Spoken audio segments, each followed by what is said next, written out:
bringen. Sie bringen die Asylanten um, indem sie in ihre Heimatländer zurückzwingen, wo sie umgebracht werden. Die Polizei bringt die Mafia um, die Mafia bringt die Polizei um. Es gibt kein staatliches Gewaltsmonopol mehr. Alle morden, wo sie nur können. Sie bringen auch die Kultur um, die Theater, die Museen, und sie bringen die Menschen um, die da hinein wollen. Sie bringen die Studenten um, indem sie die Universitäten umbringen, die Tiere sowieso. Und wenn sich zufällig ein alter Mensch am Morden beteiligen will, lacht man ihn aus und bringt ihn um. Und zwar sofort.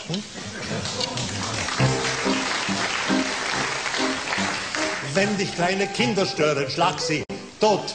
Auch wenn sie dir selbst gehören, schlag sie tot. Triffst du einen Judenbengel, spiele seinen Todesengel, schlag ihn einfach mausetot. Siehst du einen Negerfratze, schlag sie tot. Stört dich deines Nachbarn Glatze, schlag ihn tot. Du musst dich für gar nichts schämen, musst dir nichts zu Herzen nehmen, schlag sie einfach mausetot. Türken, Kurden, Libanesen und auch Weiße, unbrauchbare Lebewesen sind halt scheiße. Kommunisten, Anarchisten und so weiter. Mach dir nicht das Leben schwer. Rechtsanwälte, Angestellte, Friedenstauben, alle, die noch immer an das Gute glauben, in den Müll, in den Dreck, putz sie einfach weg. Hat ein Bürger Beinprothesen, schlag ihn tot. Will ein Bürger Bücher lesen, schlag ihn tot. Arbeitsscheue oder Streuner und vergiss nicht die Zigeuner, schlag sie einfach mausetot.